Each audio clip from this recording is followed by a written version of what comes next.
There's a game called Jumanji that has a life all its own. You have no idea what you are getting yourself into.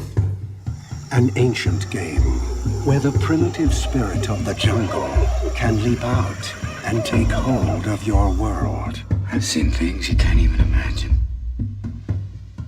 Things you can't even see.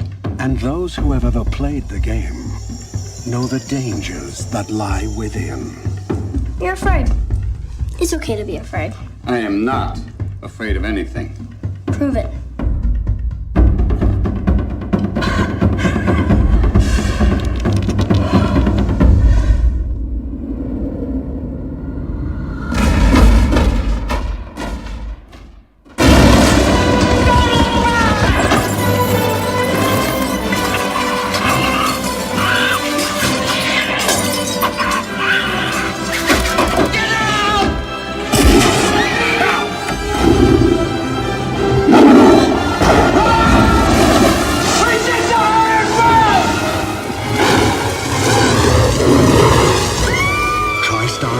Presents Robin Williams,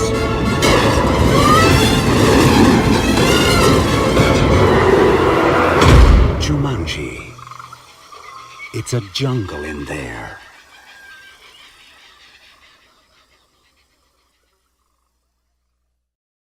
Well, it's a jungle out there, and it's a jungle in here on the Movie Hero Network. Welcome to Wheel of Movies, episode number 8. We're talking Jumanji from 1995 here tonight. But I am not alone here tonight. I've got the guy who's this movie's in his 128, which is why we're talking about it, because it came up on the big mega wheel.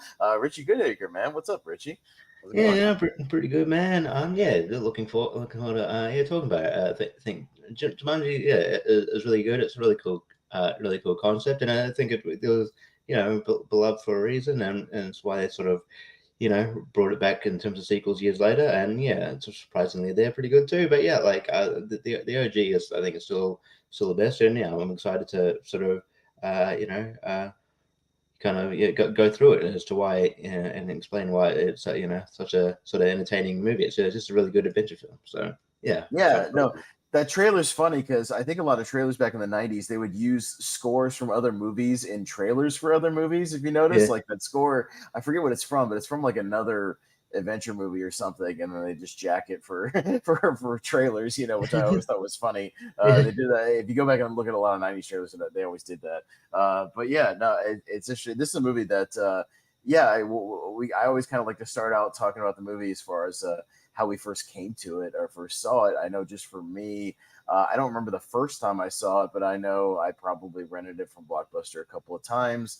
And this was a big one that came on cable just all the time on the weekends, especially in the late 90s. I mean, just every other Sunday afternoon or whatever, this thing was on TV. But Richie, do you remember the first time, or kind of early numbers of watching it? Yeah, I think it came out in 95, so it was probably like one of the first movies like I would have seen the theater. Like my first theater experience was like The Lion King, but I think there's a gap, I wasn't going to it wasn't like I was going to the theater like every weekend prior to that point. It was like I was still like a pain in the ass kid. So I'm like, but mum and dad's not going to drag me to the theater every week and try to go through that all the time. But I think that they took me to see this, and I used to also go to like sort of like holiday sort of kid, like YMCA type things. I don't think they'd always play this.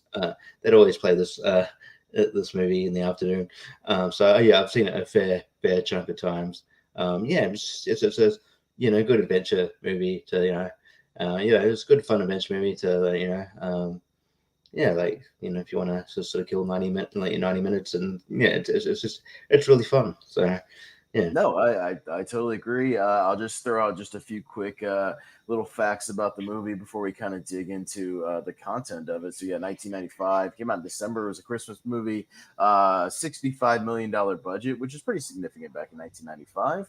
But the movie ended up making $262 million worldwide, so it was a pretty big hit. Number 10, it was number 10 at the box office for that year worldwide. So the pretty solid hit there for Joe Johnston, coming off of Rocketeer and the Page Master. Honey, I Shrunk the he's had an interesting career, and then he goes on to do October Sky and like Jurassic Park 3 and the Wolfman and then eventually Captain America: The First Avenger. But he's an interesting dude for a director. He does these kind of very very adventure like movies. No matter what he's doing, he used to be a special effects guy. You can tell that. Yeah. I mean, I like two of those movies that you get growled off there. The other ones are okay, but yeah, they're sort of a mixed bag. A mixed bag of like ones that are sort of beloved that I don't really see the hype in, and then but it gets divisive. Well, yeah, Honey, I Shrunk the Kids might be my favorite out of that bunch. And then, The Rocketeer. It's like, I think it's good. I like it, but I don't love it like a lot of other people do. Yeah, I'm the same. I'm like, it's fine. A little overhyped. Yeah, like gaga over it. I think it's fine. It's watchable. And then, I like Jurassic Park 3 more than most people, but that's just me. I just like how that movie's just a tight 90 minutes and we're in and out. I think it's fine. and I like that Wolfman movie more than a lot of people too. I think that movie's a lot of fun. So we got a good score here from James Horner. You can tell, like I kind of like it's kind of a little spooky aspect to it, especially when he's talking about the jungle and the game's kind of around that drum beat is. Pretty ominous every time he gets it. Dun, dun, dun, dun, dun, dun, dun, dun, dun. That's what I felt like. I know they couldn't probably interpret. I know why they probably couldn't interpret that in the newer ones, but I missed that drum beat. No, especially I wish they would have brought that back when they're kind of getting near the video game. Just like hear a drum beat for no reason. Just just like nostalgia. Just a nostalgia thing. Throw it around. As far as the main cast, obviously we got Robin Williams, who doesn't show up in this movie for about 30 minutes because he got a lot of stuff beginning without him.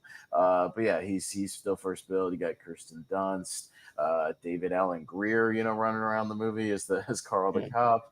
He's got a nice. I like his running joke about his car getting more and more effed up like throughout the entire. movie. I felt bad for the dude. He loves his car. He likes his car, and his car just. But even before that though, it's like he was working at what the before the shoe factory. Factory, and then like what the Alan accidentally like screws up his shoe, and that dude can't catch a break, even like Alan's a curse. No, Alan. Well, it's both ways because he causes Carl to have a bad day, but he also has like one of the worst days ever as well. We'll talk about it obviously as a kid. We got Bonnie Hunt, who popped up in a lot of movies, and then and then she was a staple of Pixar, kind of voices and things like that. Your Aussie actor Jonathan Hyde, playing dual roles here.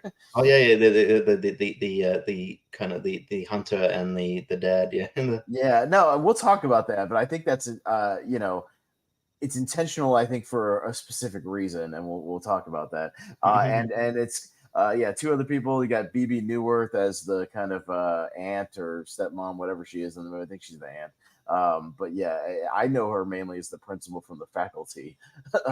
Years after this, and I forgot she was in this. And then it's kind of a blink and you miss the thing, but actually Alan's mom in the beginning is Patricia Clarkson, kind of before she blew up. So I didn't realize that until I went back to this one. And then Adam Hahn, who plays young Alan, I just remember he's one of the victims in the beginning of Halloween H2O, along with Joseph Gordon-Levitt at the beginning. He's running around. I think I don't know if it's him or JGL who gets like a ice skate in the face in the opening of that movie. So he's running around there. And I believe that the dude who plays Peter, I believe that's his only movie, right? I don't think like that. Yeah, I mean, I think he just went on to do other things. Like there's pictures of him online and stuff like that. But I think this is one of his kind of only film. Was obviously Kirsten Dunst went on to do a whole lot and have a career. But there's a plethora of child actors you see that you could tell maybe they'll push into stardom and they're like, not for me. I'm gonna they try it out and hey, he's always got this, you know what I mean? So that's cool. He's all right in the movie. But just a few other little notes I had about there was an animated TV show after this that I never saw any of, but I saw a little bit of it. A little bit of it. Yeah, it's got a different storyline about like they go into the jungle every single episode and try to solve riddles and stuff. And Yeah. yeah, it's interesting. I never got a chance to see it. Couple other people who were considered for some of the roles. The main two that were the studio wanted to play, Robin Williams' part was Tom Hanks, which makes sense because he played a kid in Big, all grown up. So that Yeah, kinda I makes could sense. see him play that. He's kind of got the same. He's also got the same kind of rapport with like maybe like a cinema audience where it's like the lovable kind of that lovable sort of guy. You know what I mean? Like he's like that Yeah. lovable sort of charismatic dad vibe. You know what I mean? Yeah, no, totally, and and the big connection, yeah, this kid kind of lost in time, like it makes sense. But he was doing Apollo 13 at the time, which was a big Oscar movie and a big Uh, movie that year as well. So he's not, and then he also had Toy Story the same year, so he's doing yeah, fine. He did just fine in 1995. yeah. And then the second one, which I don't know if I could see, but apparently they really wanted it, was Bruce Willis, who was filming Die Hard with a Vengeance at the time, which is interesting, but I don't know if I could see him playing like a kid out of time, that sort of childlike quality that Robin or Tom Hanks can have. Well, this was sort of like still like Pete Bruce Willis, where he kind of like was healthy and sort of cared. So yeah, but I still couldn't see him. Like, it just wouldn't be the right role, like playing off like like I mean he's done movies with like where he's played off kids and stuff. But they're been more serious in tone, like Mercury Rising or something like that. Where it's Well, like my comparison, Richie, was him doing the voice of Mikey and like Look Who's Talking was like the closest thing I could think of. You know what I mean? yeah. Yeah. Yeah, but like, I don't know. I couldn't see that. I understand. I maybe understand from like a star potential why they'd want someone Mhm. like that. But like I think at the end of the day, Robin Williams, or even if they got Tom Hanks, I would have been fine with that. But I think they landed with the right sort of choice. I think you needed that sort of whimsical kind of personality. And I don't think Bruce Willis would have fit that bill. Yeah, no. And then the third one was Michael Keaton, which I could actually see him playing the Punisher. Yeah, no, I I could think see that would have that. been fine as well. I think he would have been he would have been good. Well, and Uh, he's got comedic chops. We know because he started in comedy, so like we yeah, know he can yeah, too. and Yeah. I think he could have done that. I could see him play that, and I could definitely see him like. I mean, we saw it in the Flash. He does play like disheveled dude, bro. Like I could see him coming out of that the Jumanji, like the 30 years later thing where I could see him being the bushy beard thing. I Oh could yeah, and him like the stuff where Robin's like yelling at the monkeys and stuff. You can see Michael Keaton being like ah woo, yeah woo. Like yeah you could absolutely see him like doing all that stuff. So yeah, I think that would yeah. have worked. Yeah, he would have been okay. But I believe he was filming. I think he was filming Multiplicity at the time. So a lot of these guys just unavailable due to other projects. But yeah, we can kind of dig into the movie here. Yeah, we get a little bit of this lore that this thing has kind of been around for a while because there's a quick little prologue where it's like in the 1800s, about 100 years before this, and you got some kids kind of burying this thing, and we don't get to see any of it, but I'm sure they've been through some shit, because they're just like God have mercy on anybody that digs up this game. It's just like yeah, I can only imagine what they've been through. Hell, maybe even one of the kids got sucked into the jungle at some point, but they kept playing. Who knows? Yeah. The kids freaked out even when he like falls into the hole for a second. It's like, relax, bro. Like I think you're done. Like it seems like the game's kind of done. They did finish it because we don't see any pieces set up. So I think it's implied that they actually finished the game. They finished the game, yeah. Yeah, because otherwise the pieces would have still been in place, as we kind of know. But yeah, we cut forward to 1969, and we've got little Alan, and apparently, from what it's implied, basically the Parrish family kind of runs this New England town. They kind of run most of the businesses or keep the town afloat. They're very upper class, Whatever. hoity-toity, like Oh, very upper class kind of probably almost sort of like students, like, and it's sort of like, well, it's probably you'd think, oh yeah, like he's probably pretty well off, as a child, but because it sort of makes him the target of resentment or bullying from yeah. the other kids, and like and obviously because and it makes I think it makes the parents have high standards for Alan, which is So it's very, very kind of upper class, neighborhood there. No, and it makes sense because he plays Mr. Parrish, and he kind of played this role in a lot of movies. Like this very sort of a either a rich guy or somebody who's kind of around wealth. I knew him mainly around this time from Richie Rich. He played. I was going to say, is it the same dude from Richie Rich? Yeah. Oh yeah, no, he's the butler in Richie Rich. Yeah, so it reminds me of that. He's in Titanic. He's the guy who owns the who helped build it or whatever. He's running around the boat most of it. He's in Anaconda. He's the rich guy on the boat in Anaconda, and of course I also know and he was also in The Mummy, of course, because no, you must not read from the book. I guess he just got that face of upper class aristocrat. Oh yeah, no, it's 100%. He oozes that. You see him, and you're like, yeah, that guy's might be like a rich douchebag, probably. That dude likes capitalism. Yeah, no, he's a big fan. So he and his family, this kind of lineage that got statues all over the place, and they kind of run like the academy. They've got like a school. They've got the shoe factory. They've got all these other there's other little minor businesses around the main square, if you notice, that have the parish name all over it. So he kind of has his hand in everything. But Alan's kind of dealing with some bullying for that. I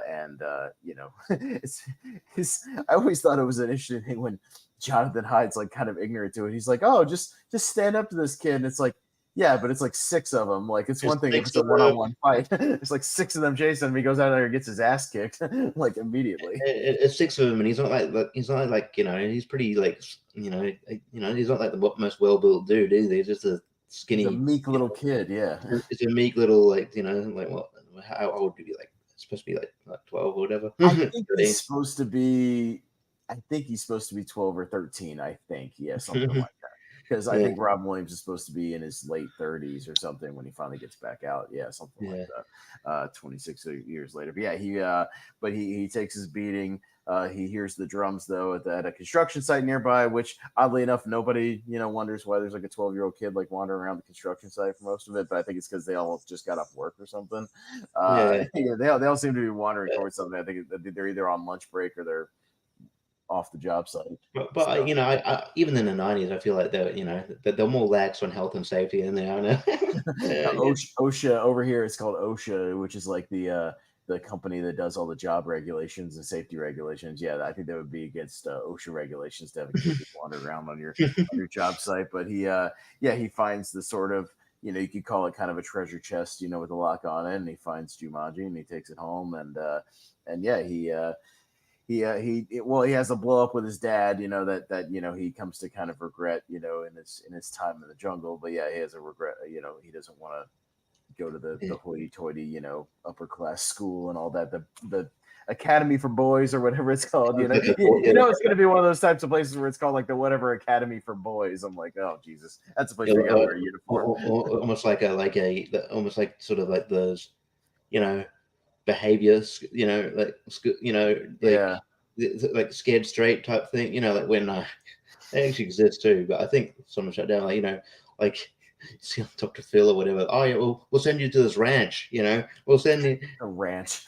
They send you this, and then you find out like that place is horrific. She's like, No, I'd imagine this place is not horrific because they do mention it's like the parish, dormitory or whatever. So he like owns it essentially. So I think he'd be fine. But yeah, it's still like got that upper class thing like written all over it. He just kind of wants to be like a normal dude. But yeah, they kind of have a blow up, and but they're left alone. He's about to run away, but then Sarah Whittle shows up. He gets into the fight because, of course, like every other '90s movie, the main girl is like dating an asshole, in the movie, but likes the nice guy.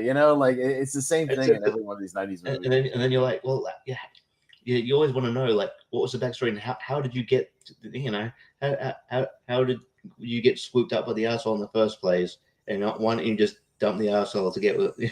Yeah, no, I never understood it. It's a trope of these like old kids movies that like bothers me. Yeah, and then they eventually just get with the nice guy. It's the bad boy thing or whatever. But yeah, it's like this guy that clearly treats everybody like shit and has no problem chasing a kid, saying we're going to kill you. Essentially, he literally like chasing him. He's just like, you're gonna die today, Parrish. And I'm like, Jesus, all right, like relax, brother.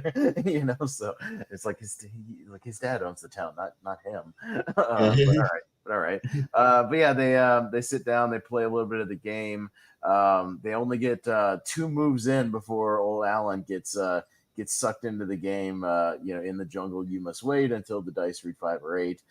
Pretty famously. And I always found this scene, I don't know about you, Richie, kind of disturbing when I was a kid. Like the scene where he gets actually like sucked into it, like the fingers like stretch, and he kind of and he kind of swirls around into the game and then gets sucked into it. I don't know what I always thought that was kind of disturbing to me when I was I always find it I mean, I guess it'd be too powerful, but she never really tries to like close the game. Yeah. I mean, she never like try. I mean, there's probably nothing she could have done, but like she just sort of says. I guess she just stares there in astonishment at what's happening. But it's like at least try to like close the game. I don't know. I did notice because I watch everything with subtitles. So as he's getting swirled, he does yell, "Roll the dice!" Like trying to tell her to like keep going, to try to roll the 5 or 8, because he understood the clue. But like she gets freaked out by the bats from the first clue that come through the tree, and she runs away screaming. And well, 26 years later, he's still in the jungles of Jumanji, which we'll talk about the jungle and how they deal with that in Jumanji Welcome to the Jungle. I do have an issue with that. Maybe we'll talk about it at the end of the episode. It's just a continuity thing. We'll talk about it, but remind me to talk about it. We will. We'll briefly touch on the sequels, but yeah. So we cut to later. We got Kirsten Dunst, and I don't have the actor's name in front of me. Let me see if I can find it. The one who plays Peter. He's not very highly billed, even though he's like in basically he's in all the movie. He's in the entire movie, but he's like 8th billed. It's Bradley Pierce as Peter. Yeah, but he's in like almost all the scenes. But I guess he did a few other things. It says he was also in The Borrowers with John Goodman. Did you ever see that movie? I did once. Yeah, I think I saw that movie once. That I was more into Mouse Hunt than Bar. I prefer Mouse Hunt. That movie rules. Yeah, Mouse Hunt was better and kind of a similar like people running around a big house sort of premise. But anyways, so we got Peter and Judy, and I like how like sort of it's funny how I don't know I guess I don't know what the word is, like masochistic, that like Judy's like mindset is. All she cared about it is like, I heard like Alan might have got murdered in this place. I heard his body's buried in the horse. Like, he got chopped up into the walls and they're hidden everywhere. Yeah, and like, holy shit, this is a family movie. And she's always trying to like disturb everybody with how their parents died. She's like, oh, they were like mutilated in the Peace Corps or something like that. Like she makes up all these weird stories. Like, I don't know what her deal is. Like, that's very. I don't know if that's like her weird way of like dealing with the grief of her parents dying, but like, I don't know. It's like the complete opposite of Peter, who just doesn't talk anymore. But he doesn't talk, but he talks to Judy. Like he doesn't talk to anybody else. Like he talks to her. But on the outside he doesn't talk to anybody else. Their parents died in like a car accident, as we find out later on the way to a skiing trip.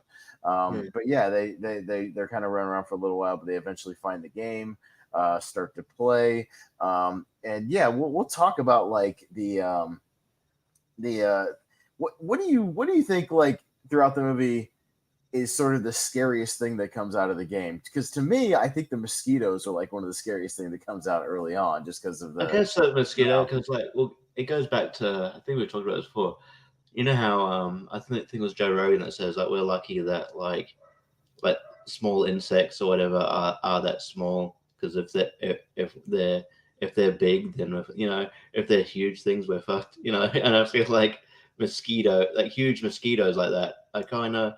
I like that, and a mosquito that big would that would scare the shit out of me. Like any insect that's supposed to be small and it comes out giant size. If all of a sudden like I'm not like as scared of like cockroaches as other people are, but if they were like giant size, I'm like, Oh oh yeah, god. yeah, no, totally. It's like yeah, if they were the size of a chair or something, yeah, that would be freaky. Well, it's like the spiders later on in the movie are like giant spiders, like running around. Like they're not eight-legged freak size, like you could kick them or whatever, but they're still pretty damn giant spiders, like running Yeah, around. It'd still be like freaky. Yeah. Any yeah. bugs that get big, like always kind of freak me out. I also thought that maybe that sort of that Venus flytrap thing was it a Yeah, flytrap? whatever the plant is, yeah, the yellow pod plant or whatever they call it, yeah. Yeah, that was pretty terrifying because Well, and the way, yeah, we'll get to that scene, but the way it's filmed with like the music gets like very dark and ominous, and then like it yeah, pulls him under the carpet, and then it's like pulling him towards the mouth, and he's got like the barbs, in the middle of it. It looks like what it looks like is you ever see like an octopus or a squid like open up, and they've yeah, got like those squids that have the barbs like going yeah, into the center of it. That's what it looked like. yeah, So yeah. So that was pretty terrifying. yeah, but they start playing. They get the mosquitoes. They get the monkeys in the kitchen with all their 1995 CGI glory. Oh yeah, Which, yeah. That was probably that's the only thing that let me down a bit. But like that's not their fault. It's just technology is advanced so it's much. it's the mid 90s, man. It's like you go back and watch like Mortal Kombat. It's bad. You watch like Event Horizon. It's got some bad CGI. That mid 90s. We weren't Yeah, there yet. Although I will say this, I think the animals during some of the stampede and stuff still look okay. I still yeah, think yeah, they look yeah, all yeah. right. So some Yeah.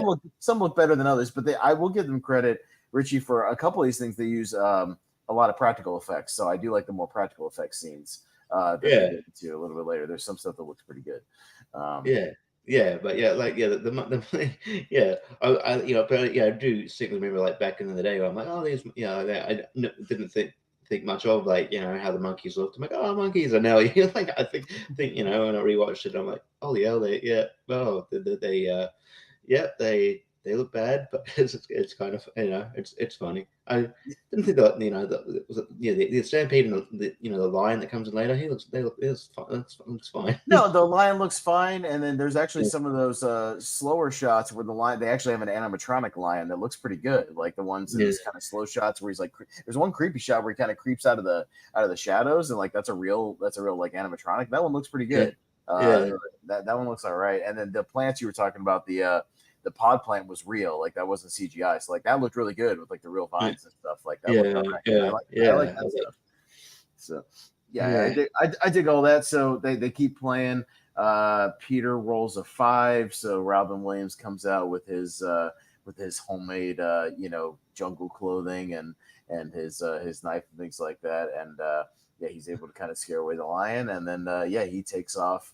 Obviously, he thinks he's home, and he doesn't know what year it is, and he takes off looking for his parents. And yeah, I always thought this was kind of some of the darker stuff in the movie where he realizes that both of his parents are dead and the town yeah, is yeah. dead, like it just everything's just gone, like it's pretty rough.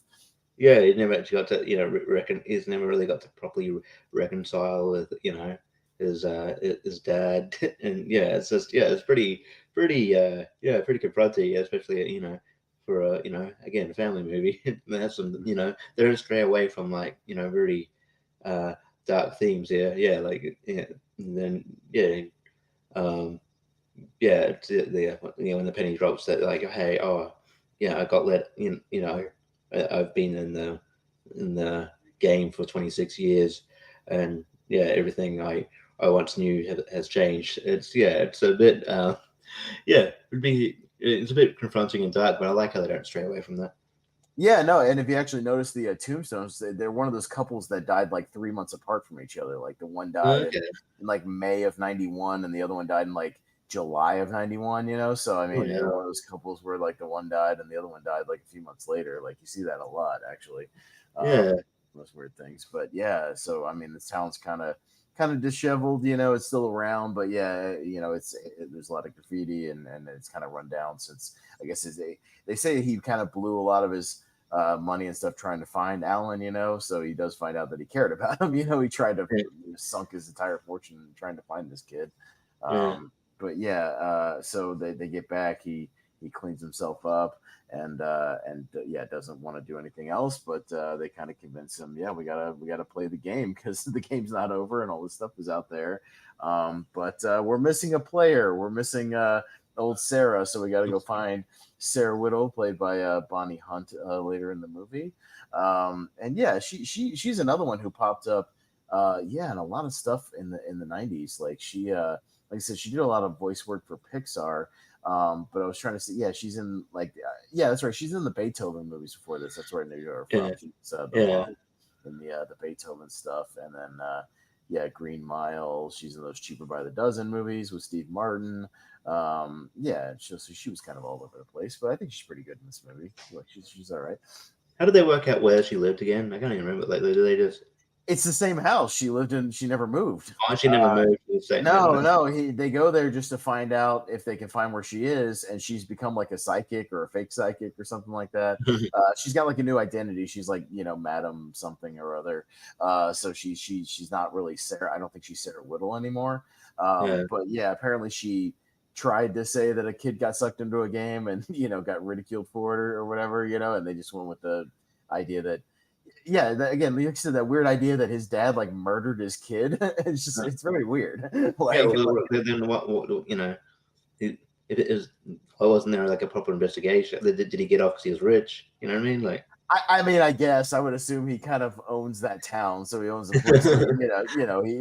They couldn't prove anything. But yeah, I think the theory that the kid just ran away would be a little more sensible, than the dad murdered his own kid, like that would be just odd conclusion to come to.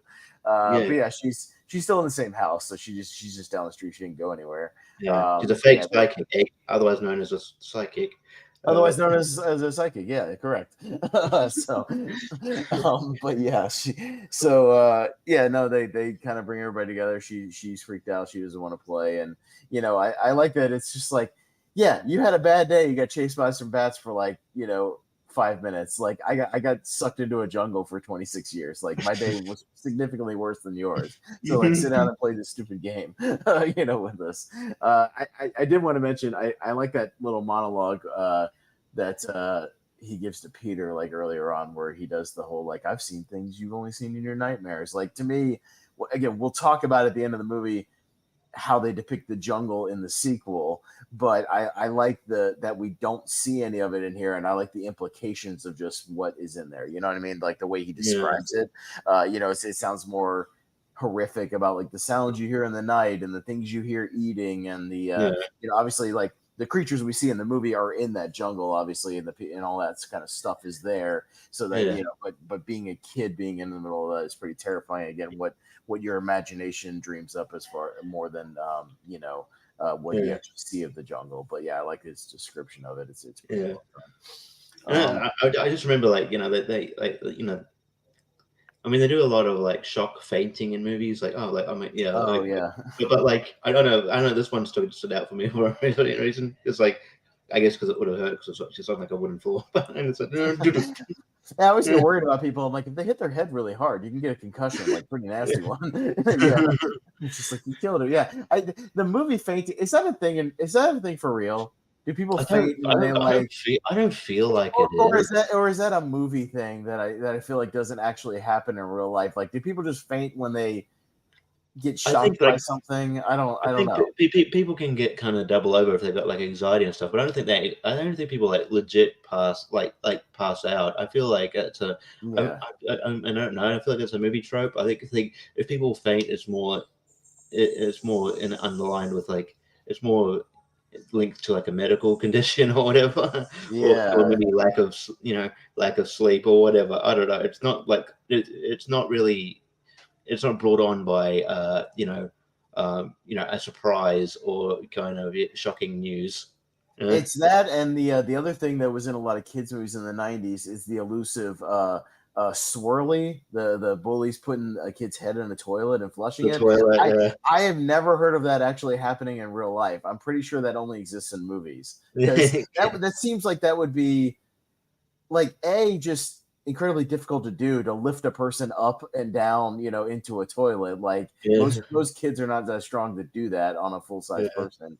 And then it seems wouldn't it be just easier to punch the kid in the face, than just Yeah. like put his head in the toilet? Like, I don't know. Like, it seems like that would be the more logical thing would be to just shove him around or hit him or something, like rather than going through all this Because thing you to got punch also the got like toilet. a finite amount of time to actually get the person dunked. Because you'll have a person outside the door go, "Oi, okay, stop doing that. I need to go. I need to use I Yeah. need to use them."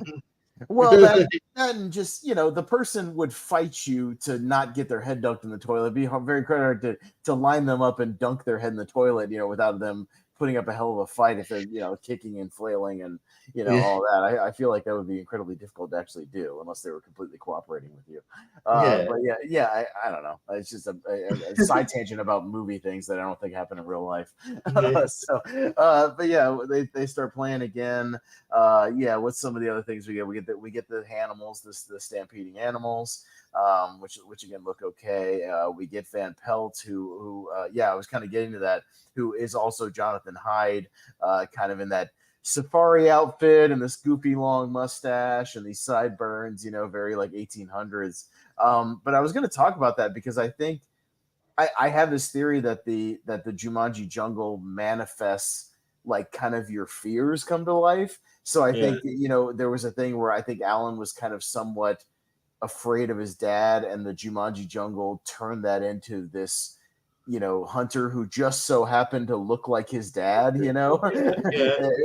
I don't think that's unintentional. I don't know. What do you think about that? I think that's No, I think there's deliberate. something to it. I think there's something to that. Yeah, because why else? I mean, there's always there'll be some reason why you cast the same dude in different roles. So yeah, I think that's probably it. Where it's like it's sort of a manifestation of fears, and then and probably to tell them, hey, to turn him into a guy that who actually does want to kill you or whatever, and then like, hey, like you know what, your actual dad's not that. He's not so bad. Yeah. Uh, Well, no, and I think that's a kid thing of like one of your worst fears is like maybe and we've even seen movies like that Mom and Dad movie, Nick Cage, where like a kid's fear is like your parents literally like turning on you and trying to kill you. Like that's that would be a pretty scary thing for a kid. And to literally have a hunter this Van Pelt guy that's a manifestation of that, just always trying to kill. And I like they ponder on it later. They're just like, it's like, why is this? She Bonnie Hunt goes like, why is this guy always trying to kill you? She's like, I don't know. He just doesn't like me. It's just he just thinks I'm a pussy or something. He doesn't say that, but like that's basically what he says. Like he just doesn't like me. he just doesn't like me. Yeah, he's just always after me. Like it's like, oh, all right. I mean that's no, it's weird, but it leads to another 80s and 90s thing, the gun store scene. I do like the gun store scene, where I appreciate a good one where he's got to turn in his 1860s 10 gauge rifle, and they give him like this crazy I looked it up. It's like a SMS like 12 gauge just crazy gun, super expensive gun, and they just give it to him, and he gives them gold, because gold rules all, and subverts paperwork apparently and background checks. That's how it works here in America, Richie. You just give the guy some gold, and we'll subvert all those We'll get you a gun. pesky background checks and get you the gun. We'll just get you the gun. And I think around here as well. Is this around here where Peter turns into a monkey? Or starts the transition? Yeah, somewhere around there. It's after they because they have to chase the pelican with the game for a little bit. To get it back. They're able to get it back, and then Carl has kind of been off and on pursuing Alan, because he thinks all this stuff happens right as he starts to run around the town. And again, like we talked about, there's the ongoing gag with his police car. It starts with the monkeys getting into his police car and setting off the shotgun and kind of blowing a hole in the roof, and then they take off with the car. He finds it like rammed into a tree, but it's still working. It gets shot up by Van Pelt. Van Pelt shoots up the cop car. It goes through the department store. He like fixes a few things, and then eventually the final joke the plant like folds it in half. And completely obliterates the car. So it's kind of this ongoing thing, but it's fun. I like those little interludes where he's still trying to drive around in this wrecked police car. David Allen Greer is one of those guys that has a great like freak out face. He's pretty good at that. Where he's just like. Like when he freaks out, yeah, and he's just And then sad it's like, and disheveled. and I just like how he's like, we'll get to it. He's like, well, my car's gone. What? Can my day get any worse? And then I think him and the stepmom go into the house, and then they get met by just a huge wave. Yeah, the monsoon, boom, and they're floating down the street on the doors and stuff like that. Yeah, no, I mean, yeah, no, Carl has a rough day on the police force that day, and yeah, and it's like one of those small towns where it's just him and apparently like one other guy. It's just like two cops. It's just him and the other dude. Yeah, you can't call it reinforcements or anything. Yeah, no, it's nothing. Yeah, they try to call in like the National Guard and stuff eventually, but yeah, so they're kind of there's a bit of a back and forth where between them and Van Pelt. He kind of becomes like sort of the main antagonist. He's always why is he stealing the game? Is it just so they don't finish? Like, I guess that they don't finish. So yeah, but is he aware of the board game?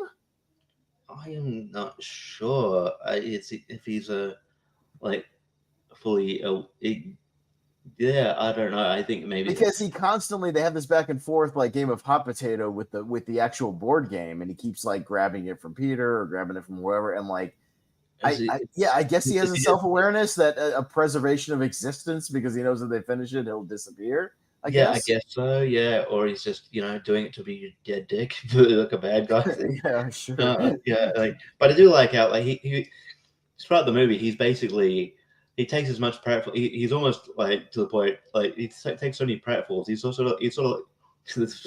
almost like a wet bandit. You know what I mean? I was gonna say he makes some of the same faces that Marv makes in some of the Home Alone movies. Like there's that bit where Peter shoots the kayak towards him with the thing, and when he's in the actual boat, and then he just looks at the camera and goes. Like, and it looks exactly like Marv when Marv is like, screaming at something. Like it looks exactly like it's almost like they showed Jonathan Hyde. They're like, "Here's Home Alone 2. Watch this scene. All right, do that exact face for this scene." And then the entire when he realized that entire like shelf of paint is gonna well, there's the paint scene in Home Alone 2 where he gets covered with the paint. It's like literally a direct rip off of that. Yeah, he runs into the paint wall, gets hit with all the paint cans, and he's walking around the rest of the movie with 10 different paints on it. Yeah, it's almost like you almost want to go like, yeah, you kind of ripped off Home Alone 2 in that scene, and even that whole department store sequence is very like, I'm gonna quickly set up a booby trap, and like get you, and we're pouring laundry detergent all over the floor. Like it's all the same stuff that Kevin McAllister would do in those movies. Yeah, it's very. There was a lot of that in the '90s where Three Ninjas was very like that. Richie, if you remember Three Ninjas, yeah. There's that whole sequence where the kidnappers like come into the house, and then there's a whole not where they're fighting the robbers, but they're setting up like booby traps all over the house for the robbers, and it's very Home Alone, like very Home. But then again, Home Alone was like one of the biggest movies in the '90s box office wise, so I guess I guess you capitalize on whatever, and then Yeah, but there's that whole sequence is definitely like very Home Alone. There was a lot of those in the '90s, but yeah, I mean, we there's all this kind of stuff around the town. We eventually get back to the house, and we're trying to finish up the game. Yeah, there's the monsoon stuff. Yeah, you should say the plants have taken over the house and kind of growing all over everything. It literally looks like a jungle inside of there. We get the monsoon and the crocodiles. The crocodiles look all right. I thought the animatronics look pretty good. Like those are at least real for most of those. I thought those look pretty good. That's Joe Johnston being the special effects guy. Like I think when he's working with the practical stuff is when it works best in the movie for sure. Yeah. The crocodiles are really good, and I think around this time as well, like so when probably another terrifying thing, like I'm glad it wouldn't happen, but like he almost gets sucked into the floor. Oh yeah, no, that scene like kind of freaked me out as a kid when it's not so much the actual quicksand scene, but it's then when they roll the dice again, he gets like frozen into the floor. I was like that would freak me out. That's like the stuff they talk about with like Nightcrawler in the X-Men movies where he's like, I get to get stuck inside a wall. That's what I imagine it would look like. Like stuck inside the floor or something like that. That sequence is fun because they're rolling the dice with their mouth and stuff like that, trying to keep the game going. Bunny Hunt's like stuck in there too.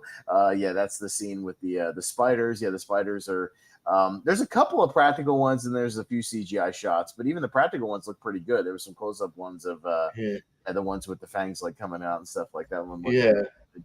But yeah, there's another role where they start like an earthquake. That's kind of how everything gets shaken up, and yeah, eventually him and Van Pelt kind of have like a face to face, but he's able to roll the dice one last time and he wins the game. Well, he rolls the dice and it falls down this. Oh, of course, it falls down like 2 stories and down the stairs and around the corner, and he's going and going and going, and it lands on a. He only needed 3 to win, so his odds of getting more than 2 were pretty good. So because unless he rolled snake eyes, he would have. If he had rolled snake eyes, he would have been screwed. He would have got shot. That would have sucked.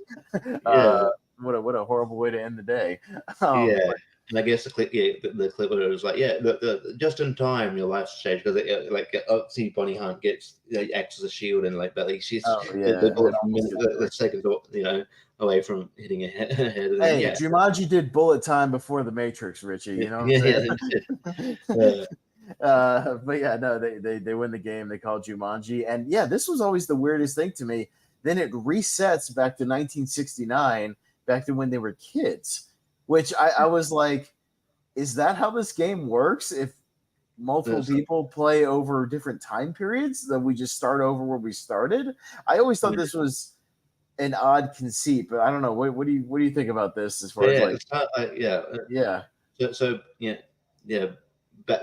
when Alan that would so it's almost like but then in the other movie in it's weird because in the sequels sort of I don't know it kind of weird mix things up a bit but I thought that it was odd I still think it's odd I don't know that scene always sort of throws me as well, to be honest. It throws back and they have like full memory of everything, but they're back to being 13 or whatever, so naturally they just get together and I guess just start a life together and eventually get married or whatever. He takes over it's assumed that he takes over like the shoe business and stuff because he's on the phone making business calls and things like that.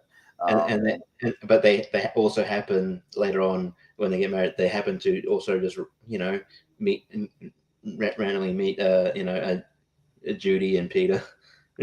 Well, yeah, I mean, I think it's assumed that their parents are from the same town, so maybe they worked at the shoe factory as well or something. The parents did, or at least the dad did or something like that.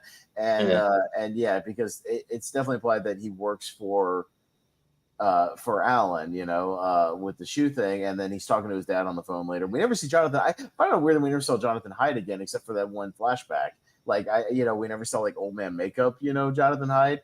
Like the grown-up problem. Like he reconciles with him once he gets back to 69. Like he comes back in to grab a piece of paper or something, and like they kind of like make up right there. But I kind of thought he was going to be at that party at the end as well, like maybe in some older makeup or something. But we never get that.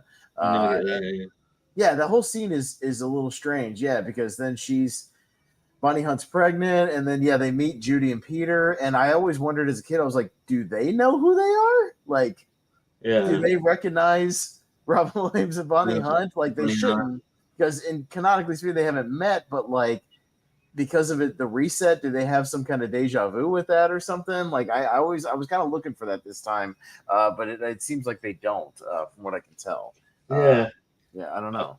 And then you like the closing shot is you see you see like the Jumanji board on the beach and it's like and you're like, and I was like, oh, I was excited as a kid. I'm like, oh, cool, that opens up for a sequel, and we get a sequel like years later. I was like, and I appreciate that they, I understand why they went the video game route, but I thought like before that they would at least there's more to explore with the board game aspect.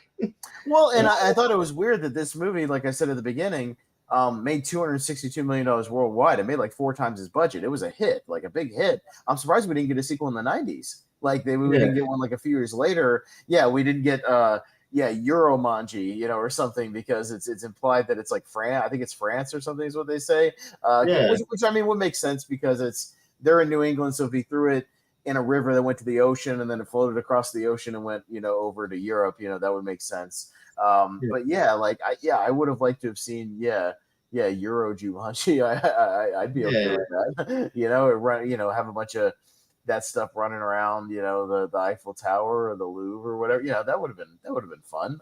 Because obviously they didn't put that scene in for nothing. Obviously there was a plan in place to maybe do something. Yeah, well, that's the thing where it doesn't matter where it goes; it could just wreak havoc anywhere. And going into another continent, I thought would have been fun, or time period, whatever. You could do a time jump, anything like that. But I mean, you kind of talked about we danced around it. We can talk kind of brief. Yeah, we won't do like a deep dive. We can talk briefly about where they went with the franchise with Welcome to the Jungle. My thing was, so they reference Alan Parrish in Welcome to the Jungle, if I remember right. Right, like they find like a camp, and he's like carved in the walls or something. Yeah. My issue is none of the creatures and things we see in Welcome to the Jungle like match this movie really. So like we don't get a lot of the same things, and I always assumed that he was by himself in this jungle, other than Van Pelt, like was the only other person. But then we see in these movies, there's like all these other people in those marketplaces and those factions of bad guys. Like I had assumed he was in this isolated environment that kind of drove him crazy. Like, am I wrong about that? I thought that's about that.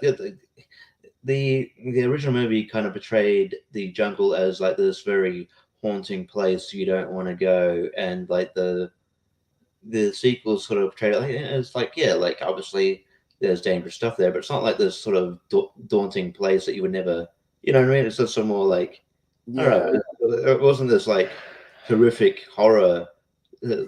It feels like you could go to that marketplace and find a place to hide out and just live, and just be. The way he describes it in the monologue always haunted me because he, when we see him, he's got these homemade clothes, like he's obviously just had to survive. I'm assuming he made eventually some kind of shelter or area to hang out in or hide out in or something. But the way he describes it is just like there's always this danger around you, and there's no other people again other than maybe the Van Pelt hunter guy like hunting you occasionally. But I always thought he was a manifestation of the game, like there weren't actual other people in there, it was just this very isolated, like nightmarish landscape. And then we get to Welcome to the Jungle, and it's this video gamey, like very lush, bright, kind of jungle, with all these different areas. And it's like, I feel like I could survive that way easier than what he described. But I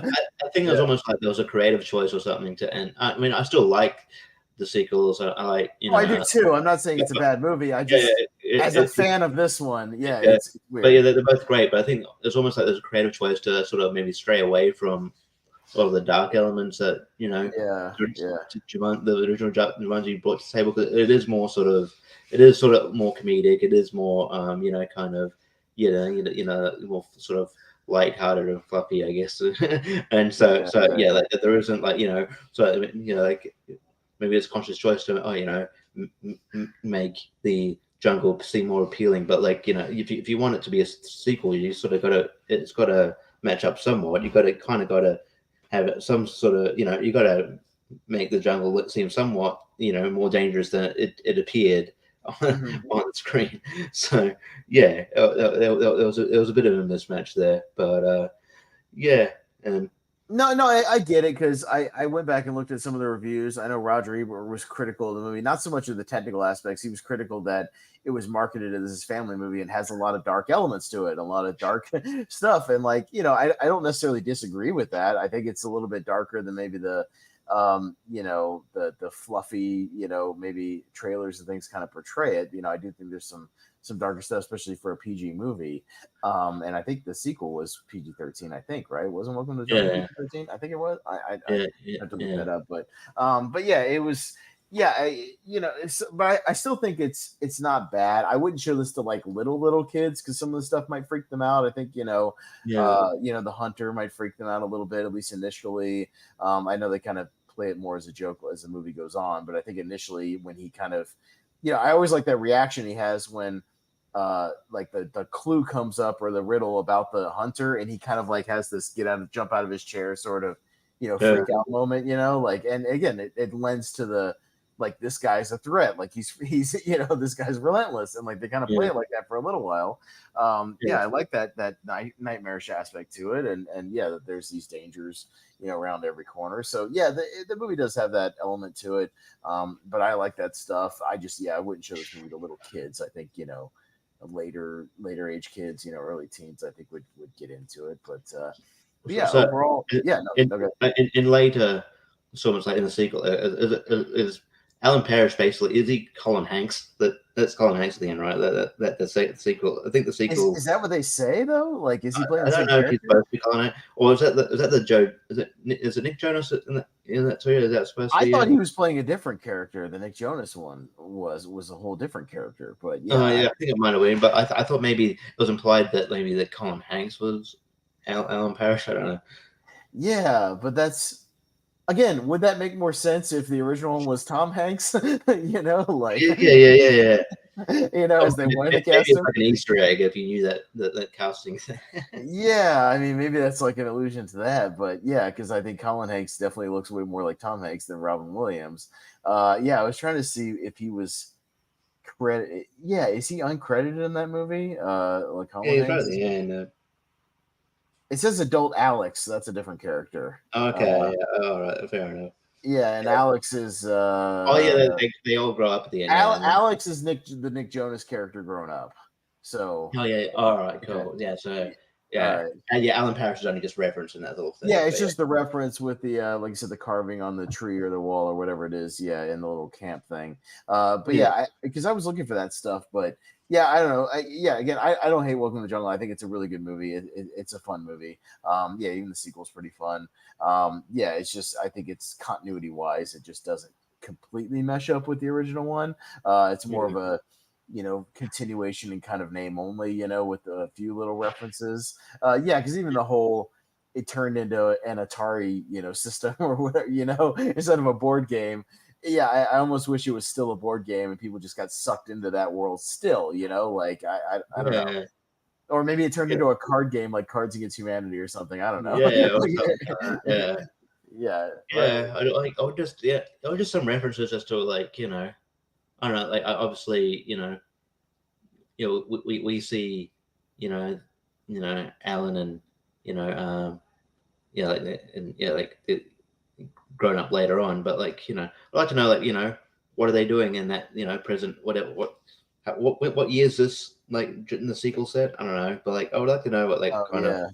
I mean the Welcome to the Jungle is set in whatever it's like that trope of like present day, but I but I would still like to know what happened. Like maybe someone plays like the kid that she was pregnant with. She was pregnant with a kid, and if we went by logic of that one I think takes place in the early 90s or whatever, still I don't think it's exactly 90 because 69 I mean it's roughly it's roughly 95, so the kid would be in his early 20s.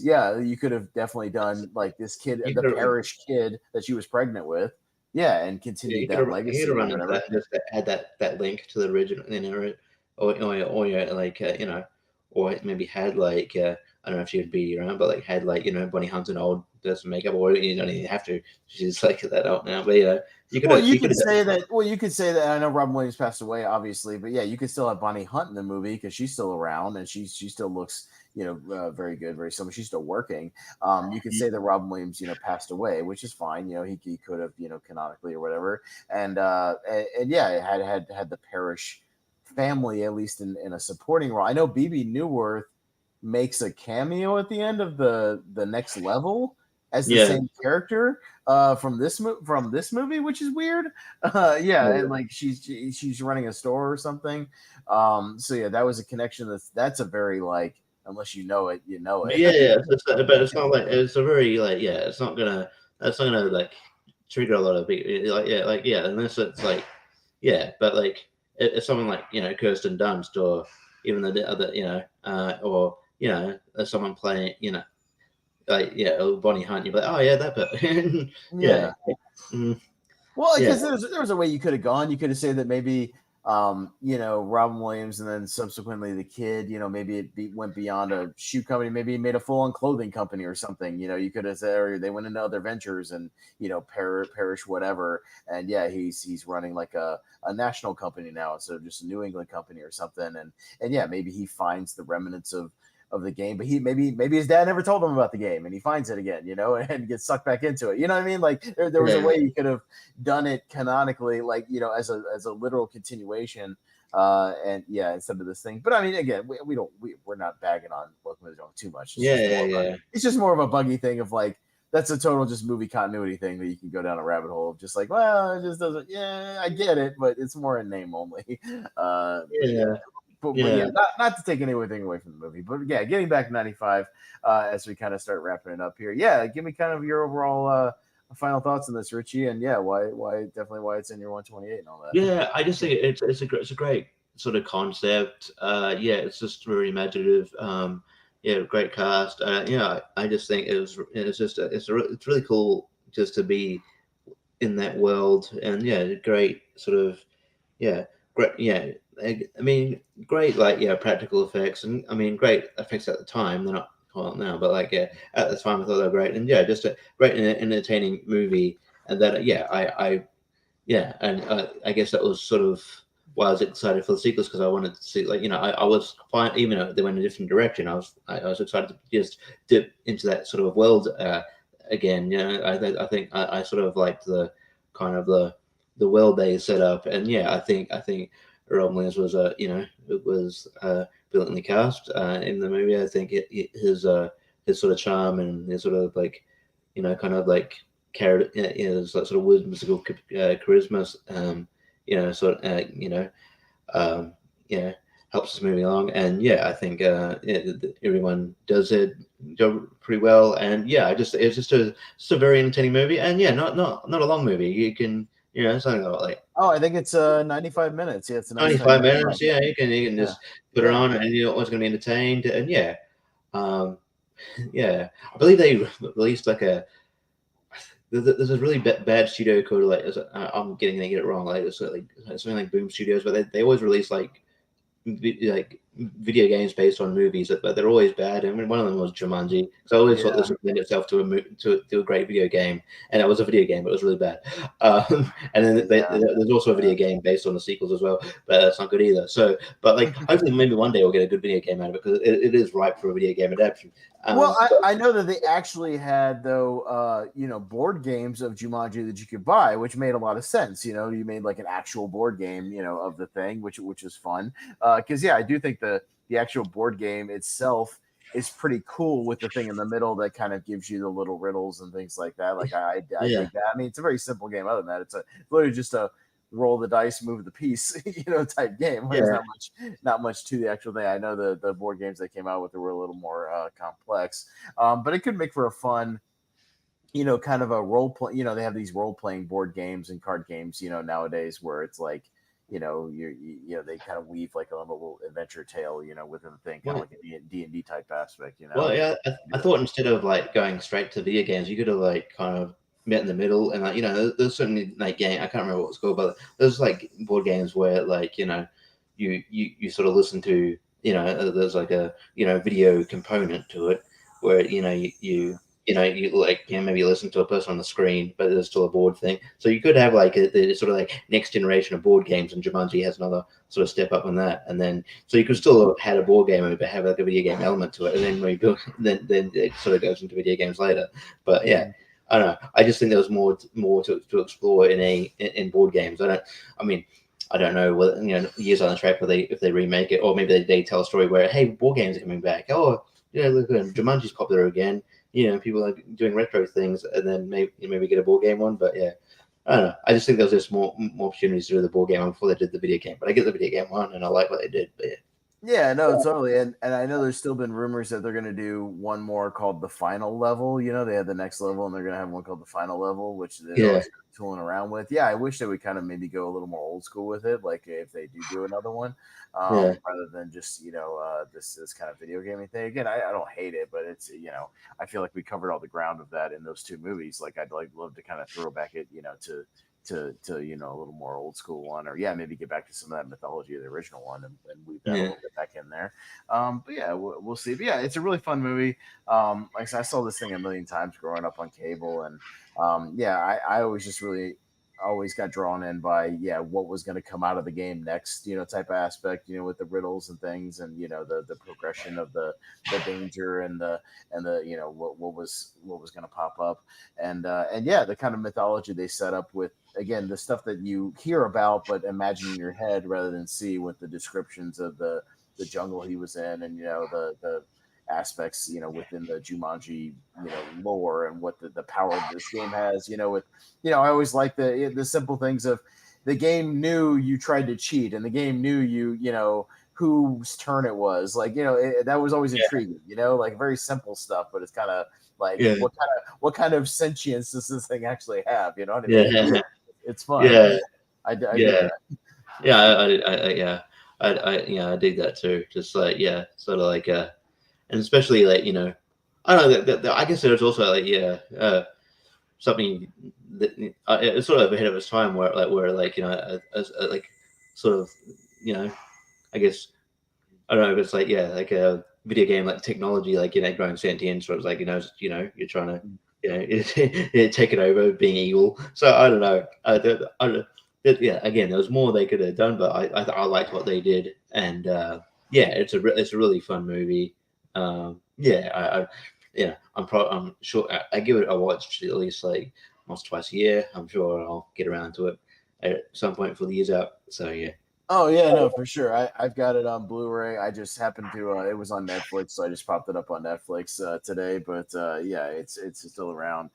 Yeah, I dig it. I'll watch it once a year or so, and then have a good time with it. But yeah, no, it's been fun talking about this one, Richie. Thanks for chatting some Jumanji with me. Yeah, and yeah, it's been a good one. So and a movie that definitely brings me back to kind of my childhood, and definitely a nostalgia pick. So yeah, I had a good time with that, man. But yeah, you got anything to any other final thoughts or plugs or anything you want to throw out there?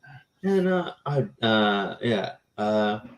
no, I mean, you mentioned like I feel like there's sort of like I feel like maybe there's like horror versions of trailers. I'd recommend maybe bring it up if I'm sure Mrs. Doubtfire is on some people's list, but there is a famous Oh, I've seen that. Yeah, I've Mrs. seen that. Doubtfire horror trailer. It's actually kind of great. Uh, There uh, was one I found for this one. Again, I thought the concept was fun. I just didn't love like the editing of most of the ones that I found, because I was going to play one of those. There was one that was set to the It Follows music. oh yeah, The score from that thing where it's like, like, but it was like more of a concept of Robin Williams like stalking them or something. I just didn't like the concept of the trailer. Like, it was just yeah, weird. Yeah, I saw a couple of horror recuts. Again, some of them were okay. One of them had that was using the Hellraiser music from '87, and it was like this, setting up this apocalyptic world where all this stuff was like running around and all that. So I like some of the concepts, but I didn't like them enough to play them at the beginning of the show. So I tried to do that. So I just went old school with the trailer on this one. yeah. No, I think that was the right move. But yeah, so yeah, I think and Ron Williams during this period, couldn't miss. I think this is a really fun movie, and looking forward to revisiting it. But yeah, in terms of plugs, catch me on the channel.